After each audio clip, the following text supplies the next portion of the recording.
What's up everyone? Today we're going to take a look at the industrial park.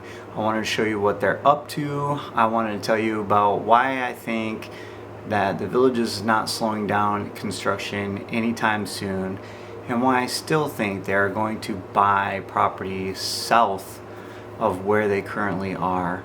Also, I wanted to say thank you for the 3,000 subscribers that are now in our little Papa Pineapples community, in our little family.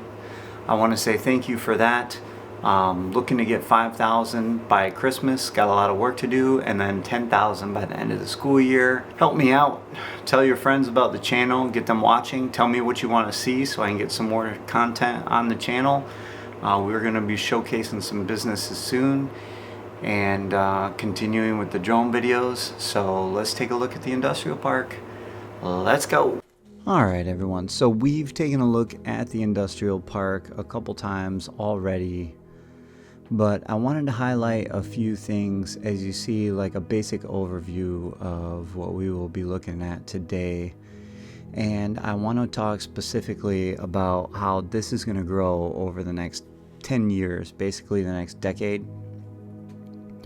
So they have this new Millworks place in here. This is not the Millworks place, but they have a new Millworks place in here. Quite a few businesses have come in. They're putting a lot of construction in here, where they build their own walls, the cement for the houses, and things like that off the railroad spur. This is directly south of the town of Coleman. So something I learned recently is that the Villages actually plans to bypass Coleman on 301, or I guess the developer put a plan in place to bypass Coleman on 301, taking it directly into the industrial park entrance. So I don't know if they look to build a road that's going to bypass, or actually change 301 kind of like they did 470 into Central Parkway, which is the area south by Coleman Prison. You can see in this video here, now this is right off of I-75. You can see I-75 right there. This is right to the east of I-75, south of Wildwood. You can see this from the highway. These are those walls that I was talking about that they're building for the houses. So what are we currently in right now? Supposedly we're having trouble getting supplies and goods because there's a lot of shortage of truck drivers and people to deliver goods. So what the Villages did, and I don't know if they knew this or could see or feel what was coming in the future, but I think they want to be a little more self-sustaining. Obviously they have a lot of growth to keep at pace for, but I don't know if they planned for this or not. But because of COVID, supplies are taking longer than they should. However, the Villages bypassed all of that and is working on their own stuff, bringing it in on the rail, creating the building materials and everything on site, and getting supplies shipped right in by train. That way they're able to actually continue their building and not really suffer like a lot of places are getting building materials. There might be a little lull, but overall the Villages, similar to like when the economy drops, is unfazed by shortages in materials. I believe the developer actually purchased one of the bigger construction companies in the area and owns that now. This is the 1.75 million square foot industrial park. It's the Rick Scott Industrial Park. They just announced not too long ago that they will also be widening the road leading in and out of here. It's going to be 2 lanes. The governor granted them $6 million for the upgrade. That way they can get the vehicles in and out. Traffic will flow better through this area. This is west of everything that's going on. It's west of the villages, the hammock at Fenney. It's straight west of that, off of 301, and it's directly south of the town of Coleman. Now, if you are a business looking to come into the area, there is a 40-acre lot for sale, actually. And they're only asking $4.5 million for it. So, I mean, you know, that's a little over $1 million an acre, about 1.33 million an acre. That ain't bad. 1.25 an acre, I guess. 1.25 an acre. This is where the railroad spur leads in from the south. It actually comes from the south leading into the villages. This is the Rick Scott Industrial Park, and this is where it leads into.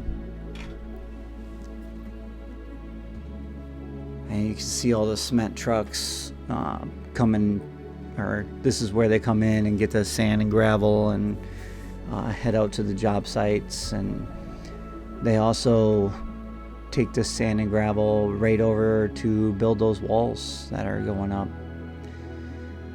So it's quite the move that the villages made, that the developer made in going after this industrial park. And they plan on bringing 20,000 new jobs to this area with just this industrial park. Now that's huge in my mind, because 20,000 people just in the Wildwood / Sumter County area is incredible. I'm wondering where they're going to come from, especially with the shortage of employees and workers that they're looking for now.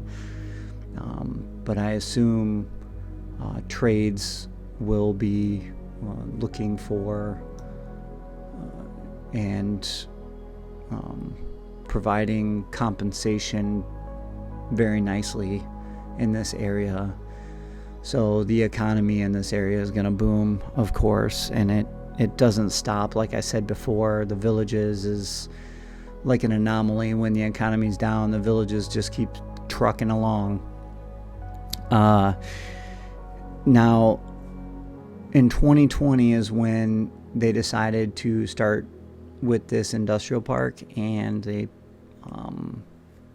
Miko was the first business in here. That's that cement company that is building those walls that we took a look at in the beginning.